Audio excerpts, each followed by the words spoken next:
वाराणसी सर्व सेवा संघ का चैप्टर हुआ क्लोज। बहुत मशक्कत करने के बाद भी नहीं बच पाए सर्व सेवा संघ की जमीन। वाराणसी सर्व सेवा संघ परिसर राजघाट में रेलवे विभाग का चला बुलडोजर। सर्व सेवा संघ के लोगों ने जब उसका विरोध किया तो पुलिस बल द्वारा सभी को गिरफ्तार कर पुलिस लाइन भेजा गया। भवन को खाली कराने के बाद एसडीएम सिटी के साथ कई थानों की फोर्स राजघाट पहुंची। भारी पुलिस बल के साथ नगर निगम की गाड़ियां भी मौजूद रहीं। प्रशासनिक अधिकारियों ने भवन में रहने वालों को परिसर खाली कराने के बाद आज रेलवे बाल का बुलडोजर भावनाओं पर चला। सर्व सेवा संघ के अध्यक्ष राम धीरज ने जब बात की गई तो उन्होंने बताया कि लगभग 13 एकड़ में पूरी जमीन है। लगभग 18 से 20 बिल्डिंग है जिनको रेलवे बल द्वारा बुलडोजर लगाकर तोड़ा जा रहा है।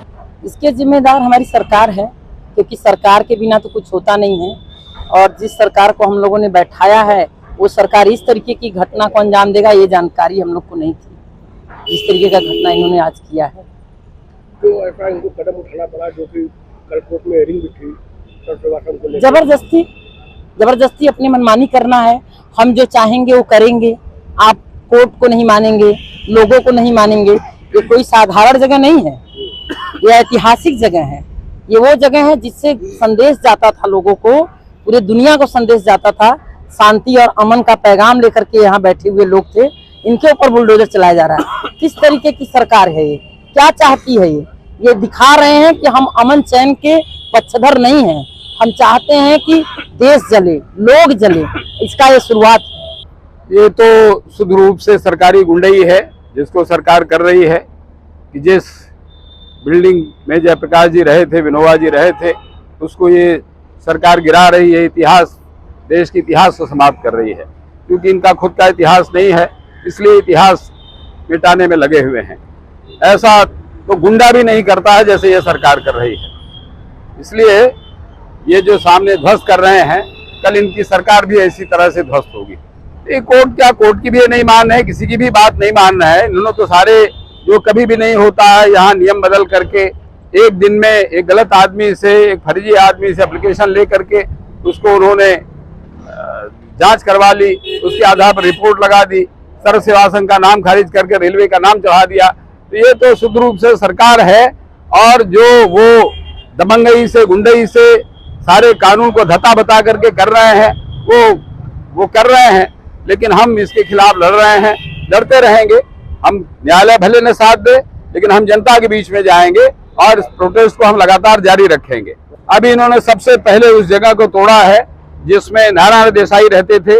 महादेव देसाई के पुत्र, जो गांधी जी के प्राइवेट सेक्रेटरी थे, उनके पुत्र उसमें यहाँ रहते थे। सबसे पहले उन्होंने तोड़ा है।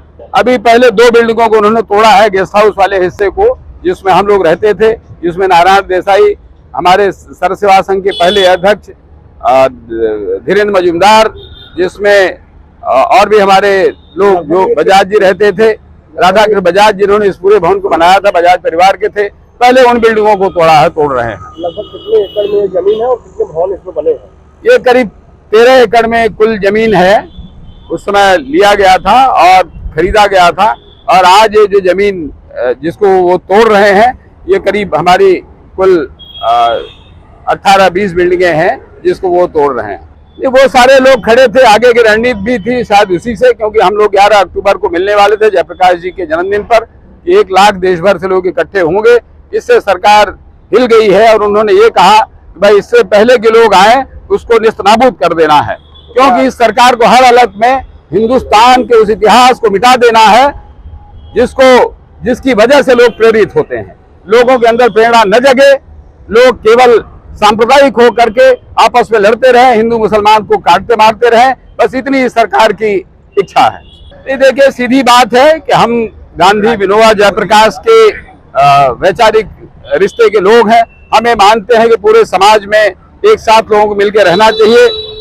लेकिन यह सरकार लोगों को बांट करके रहना चाहती है, देश को चलाना चाहती है। ये जो बांटने का काम हम उसको नहीं करने देंगे। इसलिए ऐसी सरकार जो लोगों को घृणा फैला रही है, जो लोगों को बांटने का काम कर रही है, ऐसी सरकार को हम कभी भी नहीं बर्दाश्त करेंगे, चाहे जो भी हो जाए। मैंने पहले भी कहा था कि चाहे ये सरकार गोली चलाए, तोप चलाए, बंदूक चलाए, चाहे हम सब लोगों को बुलडोज कर दे, चाहे इन बिल्डिंगों को बुलडोज कर दे, लेकिन हम इस सरकार के खिलाफ अंतिम दम तक लड़ते रहेंगे। जब भी चुनाव होगा जनता के बीच में जाकर कहेंगे। अभी भी कल से हमारी यात्रा शुरू होगी और पूरे देश में जाकर हम इस बात को कहेंगे।